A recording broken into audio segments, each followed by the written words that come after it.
Hello বন্ধুরা, আসসালামু আলাইকুম। কেমন আছেন সবাই? শামুস কিচেনে আরও একবার আপনাদের স্বাগত জানাই। তো আজকে আমি পিঠা বানাবো। কোনো শীট তৈরি করা ছাড়াই আমি 1 কাপ আটা দিয়ে সুন্দর এরকম অন্থন পিঠা বানিয়ে নিয়েছি। এগুলো খেতে কিন্তু খুবই ভালো লাগে। তো আশা করছি আজকের রেসিপিটা আপনাদের ভালো লাগবে।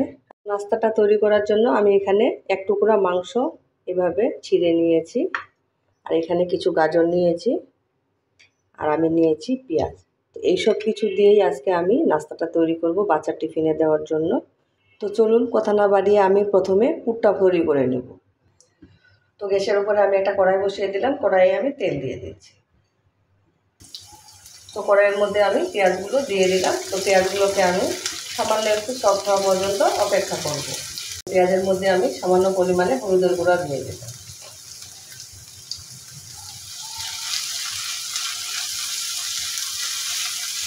আমি গাজরগুলো দিয়ে দিচ্ছি। এখানে আমি সামান্য পরিমাণে রসুন বাটা দিলাম, মরিচ গুঁড়া দিলাম সামান্য পরিমাণে, জিরার গুঁড়া দিলাম হাফ চামচের কম হবে। এখানে আমি সামান্য পরিমাণে গরম মশলার গুঁড়া দিলাম, স্বাদ মতো লবণ দিলাম। তো এই সব কিছু দিয়ে এখন আমি ভালোভাবে বেড়ে দিব।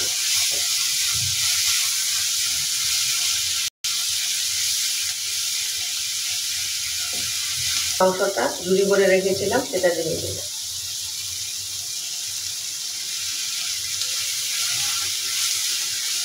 এখানে আমি কিছু ধনিয়া পাতা দিয়ে দিয়েছি। তো আমার কিন্তু পুরটা ভাজা ভাজা হয়ে গেছে। এটা খেতে কিন্তু দারুণ হয়ে থাকে। তো আমি ভাজা ভাজা বেশি করবো না, আমার এটা হয়ে গেছে, আমি এখন নামিয়ে নিচ্ছি। তো বন্ধুরা, পুরটা কিন্তু আমার একদম রেডি। তো পুরটাকে আমি এখন একটা সাইড করে রাখবো ঠান্ডা হওয়ার জন্য। আর এখানে আমি একটা বাটি নিয়ে নিলাম। এখানে আমি 1 কাপ আটা নিয়ে নিলাম, সামান্য পরিমাণে লবণ দিয়ে দিলাম। এখানে আমি 2 চামচ মতো তেল দিয়ে দিব। তো আমি এখন হাত দিয়ে এগুলোকে ভালোভাবে মেখে নেব। তো আটাটা আমার মাখানো হয়ে গেছে। দেখেন, মুঠ করলে বুঝতে পারবেন যে এটা পারফেক্টভাবে আটাটা তেলের সাথে মিশে গেছে। তো আমি এখন একটু করে পানি দিব আর একটা ডো তৈরি করে নেব।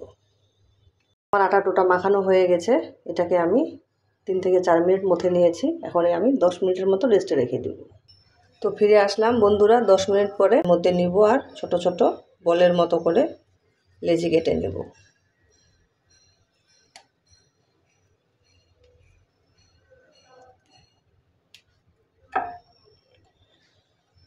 তো আমি একটা লেচি নিয়ে বাকি লেচিগুলোকে ঢেকে এক সাইড করে রাখব। তো বোর্ডের উপরে আমি সামান্য আটা ছিটিয়ে দিলাম। এখন ছোট্ট একটা লেচি নিয়ে আমি একটা ছোট রুটি বানিয়ে নেব। তো বন্ধুরা, আমি একটা ছোট করে রুটি বানিয়ে নিয়েছি। রুটিটা কিন্তু পাতলা করে বানিয়েছি। তো আমি এখন একটা চাকু দিয়ে মাঝ বরাবর এটাকে কেটে নেব।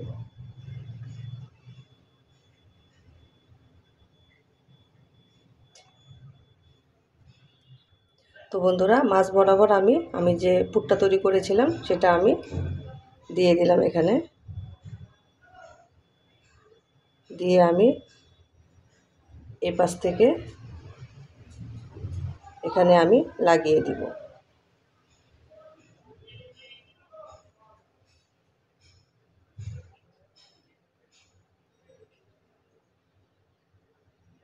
আমি কিন্তু চাপ দিয়ে বসিয়ে দিলাম। তো এখন আমি এই পাশ থেকে অন্থন আমরা যেভাবে তৈরি করে থাকি ওইভাবে আমি এটাকে লাগিয়ে দিলাম। তো আমার কিন্তু একটা পিঠা বানানো হয়ে গেছে। আমি আরেকটা তৈরি করে দেখাচ্ছি।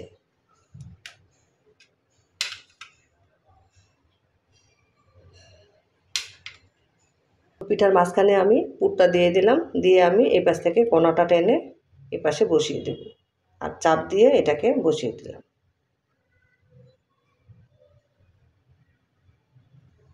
তো পিঠাটাকে এখন আমি ঘুরিয়ে নিব। এই পাশে টেনে আমি এখানে লাগিয়ে দিব। আমার কিন্তু আরেকটা পিঠা বানানো হয়ে গেল। এটা দেখতে কিন্তু ঠিক অন্থনের মতো। তো এইভাবেই আমি সবগুলো বানিয়ে নিচ্ছি। তো তো বন্ধুরা, আমি কিন্তু সবগুলো পিঠা বানিয়ে নিয়েছি। দেখেন কত কিউট লাগতেছে দেখতে। এই পিঠাগুলো খেতে কিন্তু অসম্ভব মজার হয়ে থাকে। এ পর্যায়ে ফ্রোজেন করতে পারবেন। তো আমি এখন এগুলোকে ভেজে নেব। তো আমি একটি প্যানের মধ্যে তেল গরম বসিয়ে দিলাম। তেলটা আমার হালকা গরম হয়ে গেছে। এখন আমি একটা পিঠা ছেড়ে দিব।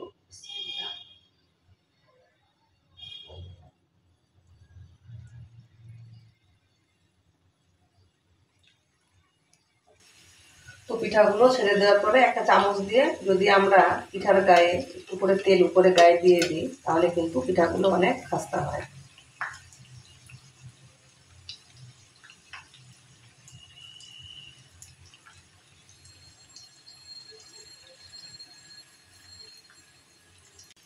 তো আমার কিন্তু সুন্দর একপাশে কালার চলে আসছে। তো আমি এখন উল্টিয়ে দেব।